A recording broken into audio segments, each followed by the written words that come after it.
My first panic attack was also my last one. It happened in an underground mine in Poland, and for years I thought the mine caused it. The darkness, the claustrophobia, being trapped beneath the earth. But the truth is, my panic attack started a few months before stepping into that mine. Because before that trip, I moved to a new city where I didn't know anybody. I entered a new relationship and I became a pet mother. 3 sacred in-betweens, 3 identity shifts all at once. And I couldn't process that at that time. I didn't have the tools, the resources, the knowledge. My body couldn't hold this anymore. It reached its limit. So in this video, I want to share why my first panic attack became also my last one, what truly caused the panic attack, and what anxiety taught me about life transitions and coming back home to yourself. So if you're new here, hi, my name is Chrisana. I'm a psychological life coach. Welcome. Here we speak all about inner healing, inner work, and self-development. If you've been here before, hi, welcome back. And yeah, let's get into the video. So I want to start with the story and what was behind the panic attack, because most people will never tell you this. So let's start. As I just said, the mind didn't cause my panic attack. The mind just revealed what was there all along, unprocessed, buried underneath the surface. A few months before the panic attack, I moved to a new city. I entered my then long-term relationship and I became a pet mother. I got Max at that point. He was 3 months old, my cat. And of course, all of those life transitions were exciting. So I had no reasonable reason to think that something might go wrong with all of those big life changes. But if you've been here for a while, you know what I keep saying all the time. If you're going through a life transition right now, even if it's exciting, even if it's something good, if you don't process it, self-sabotage is gonna take the reign. It's gonna lead your life. Because if you don't process it, just like I didn't process it at that time, your nervous system won't be able to hold it. It's a new expansion. It's like your nervous system is trying to expand, but it doesn't have the capacity yet. It hasn't built the strength yet. And so that was extremely overwhelming for my nervous system. It was dysregulated in this new uncertainty. And uncertainty activates our protective parts because our primal human brains, they associate uncertainty with a threat, with something dangerous. So what does it do? Our nervous system, our primal brain, they activate this survival response. They activate overwhelm. They dysregulate our nervous system. And they do that to keep us safe. Because safety meant for our nervous system being in the certainty, in the comfortable, not in something new. That's why I keep saying, if you don't process your life transition, which is something new, which in turn is registered as a threat, you're gonna self-sabotage it. Your protective parts, they're gonna be activated. If you've been here for a while, you know that this is the self-activated archetype. And so that's gonna be activated and it's gonna take the lead in your life. So what happened with me in that mind is that the warrior human and that wandering spirit took over. They took the lead, they overflood my system with anxiety, with the fear of being afraid of death. Because if you had a panic attack, you know that it's serious. You think that you're gonna die if you don't change the circumstances that you are in. In my case, I took the emergency exit with my mother, which it was really scary because my brain persuaded me that I'm gonna die if I don't run. So yeah, those 2 self-activated archetypes took over. And this self-activated archetype can show up in its light and in its shadow. That was their shadow because it was unprocessed. If I had processed that, those 2 self-activated archetypes would show up in their light. By the way, if you want to know your self-activated archetype and if you're going through a big life transition right now, I have a free quiz to find out your self-activated archetype. So I'm going to link it down below. And come back and let me know which one is your self-activated archetype and what is the sacred in between you're going through right now. I would love to know. That's why I keep saying, if you're going through a sacred in between, a self-activated archetype is going to show up.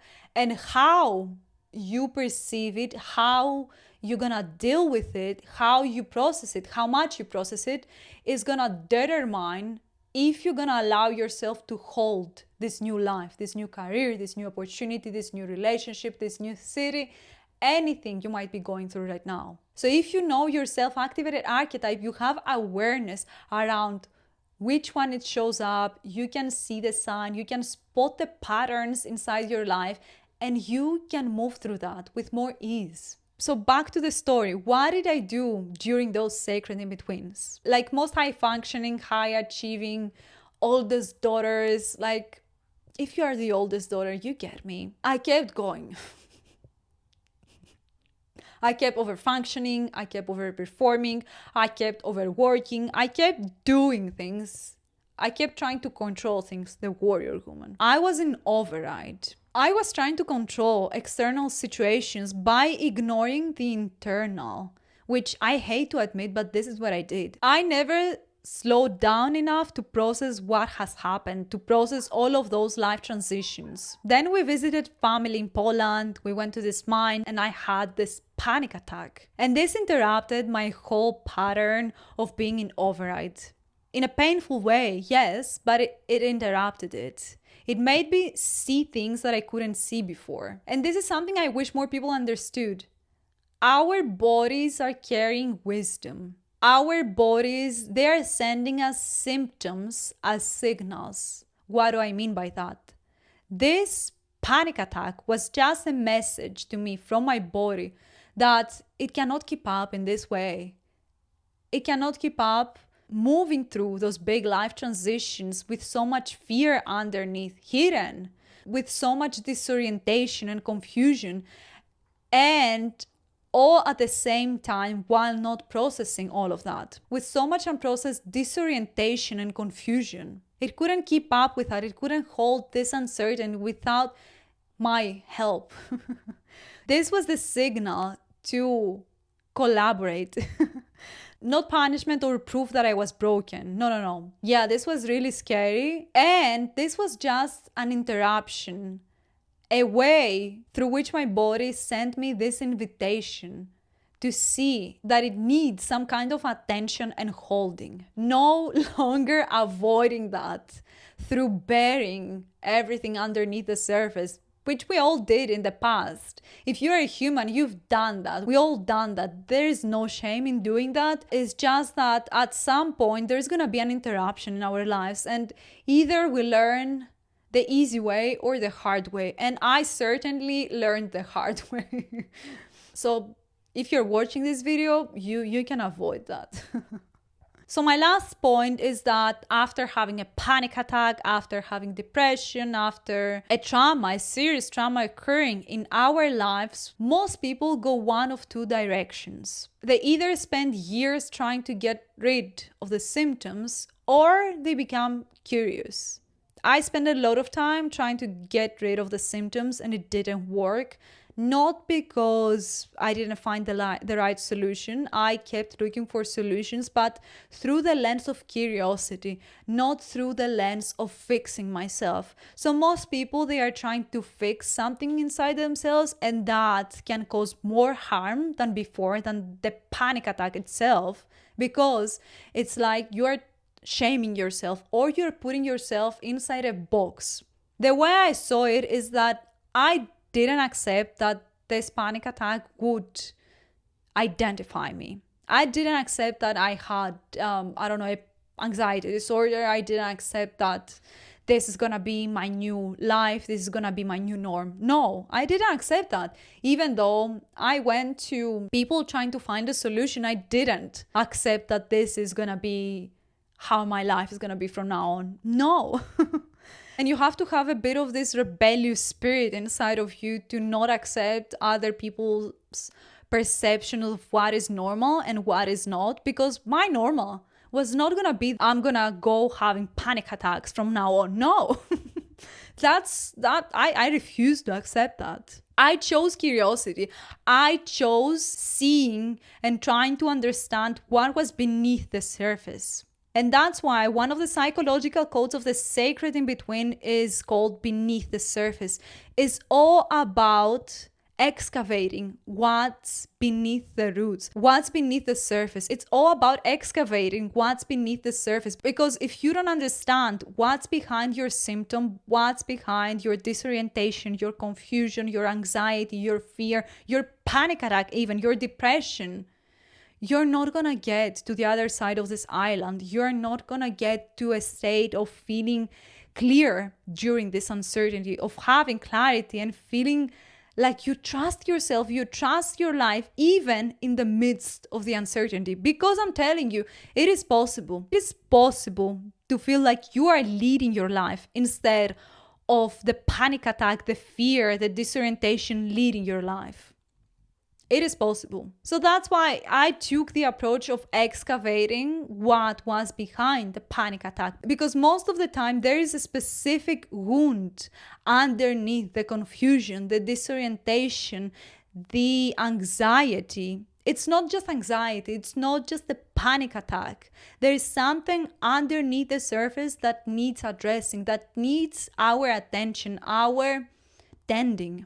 That's how you stop your survival strategies from running the show, because this panic attack was just an indication of my survival strategies running the show. And we don't want our survival strategies running the show. We want to thrive. We didn't come here to this earth to just survive. We want to live and thrive, right? This is how I started coming back home to myself. This is how I started being more true to myself. This is how I stopped self-abandoning, people-pleasing, overthinking, being in this perfectionist mode, overworking, not allowing myself to rest. This is the foundation of everything you might want into your life. Because if you don't process that again, it's gonna take you back to the old life. So it's up to you. Are you gonna apply curiosity? Are you gonna excavate? Are you gonna allow yourself to see this message, this symptom, as a sign, not as an indication of something being wrong with you? Because there was nothing wrong with you. There's nothing wrong with you. I want you to integrate that into your being. It was never about fixing you. No. It is all about integrating those different survival responses, those different survival parts of yourself, so you can thrive, so you can feel trust in your life, so you can feel certain in the uncertainty, so you can hold this new life, this new career, this new relationship, this new anything. This is exactly how you move from survival to self-leadership.